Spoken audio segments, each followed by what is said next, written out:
So this is my very first episode of Ask Me, Chiquita Nicole, aka SassyFit Q&A segment. So yesterday I posted a question on Facebook. Well, not a question, I opened the floor because I know that there are times that, we have questions we want to ask people and we may not have the courage to ask. We might feel like they might not like us asking the question. So I was like, why not? So I opened the floor for you ladies to ask me questions about my journey, about my personal diet or exercise or whatever it is you wanted to ask me, whether it was just plain fitness questions. So I got a few questions. Thank you ladies who participated in the first round of this. And I'm going to go ahead and address those questions with answers. Now, this is something that I'm planning to be doing once a month. So stay tuned for my next episode, which will be in June. The first question that I received is, what foods do you eat to stay fit? That's a good question. I actually get asked that question quite a bit. And the foods that I eat to stay fit are foods that are low in sugar and sodium. I am very careful with my food choices, and I limit the amount of foods or processed foods that I eat, or what I like to call treat meals. I reserve those meals for the weekend. So like Monday through Friday, I make sure that I'm eating the right thing, natural foods, healthy foods. And just a few examples of the foods that I choose to eat.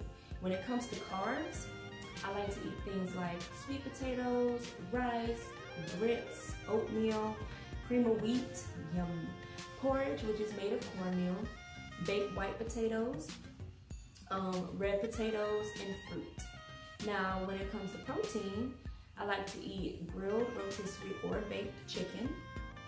I like ground turkey, lean ground beef, salmon, and scallop. And I love my salmon on the grill, and I love it baked. When it comes to fats, I like to eat an avocado, which I'll season with a little bit of sea salt and Mrs. Dash, and nuts. Now, the nuts that I personally like to eat are almonds and sunflower seeds, but I limit those to a handful, not the whole can. Because a lot of people think, oh, I'm eating nuts, they're good for you, I can eat the whole can. That's not what you want. You want a handful of nuts because they are high in fat. Good fats, but they're high in fat. And I also like to cook with olive oil. That's another fat that I like to use. Now, when it comes to vegetables, anything green, everything green. Spinach, romaine lettuce, green beans, anything green that you can think of, I eat it. Now, the second question I received is, did you give up starches? That's a good question. No, I did not give up starches, which are carbs. I just eat the good carbs more than I eat the fun carbs. So carbs provide energy, so I do not recommend removing it from your diet.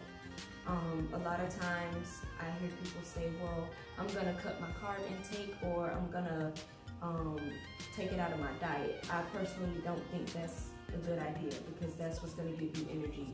Unless you're adopting the keto diet. I don't personally use the keto diet, that's not for me. But if that's what you want to do, that's on you. But I do not cut carbs from my diet. Alright, so the next question that I received was, what are good core exercises that you do to keep that cute, tight tummy? Well, I'm very thankful that you feel that I have a cute, tight tummy. Thank you so much. But the biggest factor of nice, tight abs are the food choices and the portions of the food consumed in one sitting.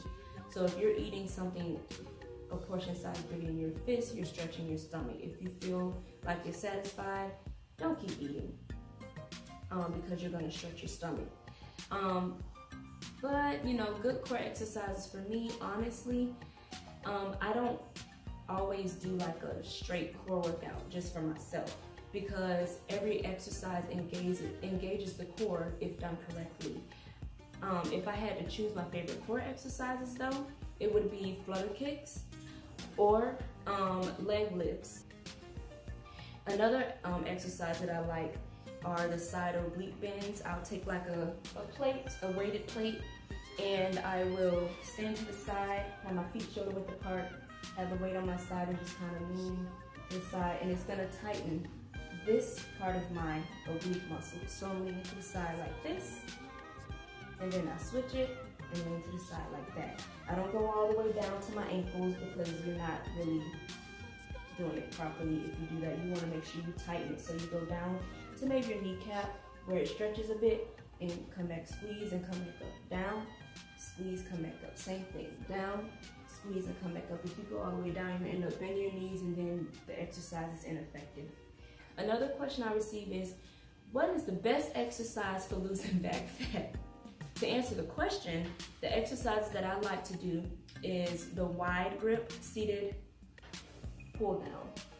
I sit down and I make sure I pull in front of me and lift back up.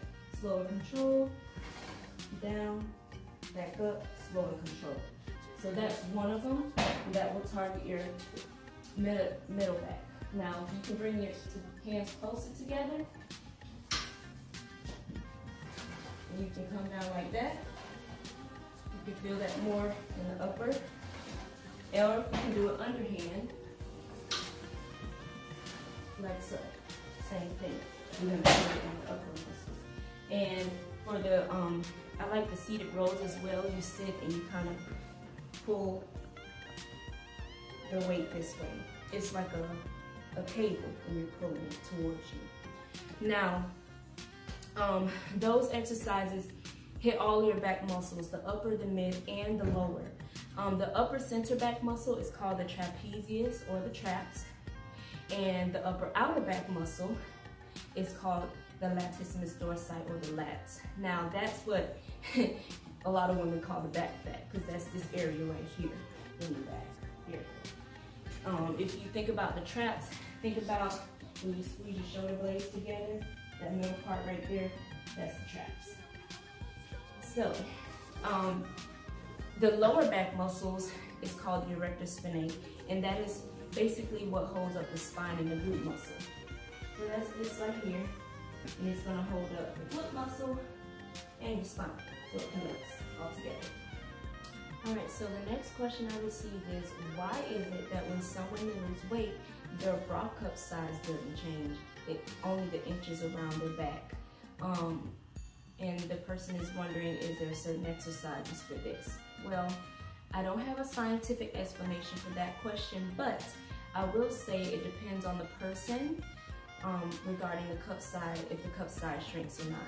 9 times out of 10, it will shrink over time because the breast is made up of fat and tissue.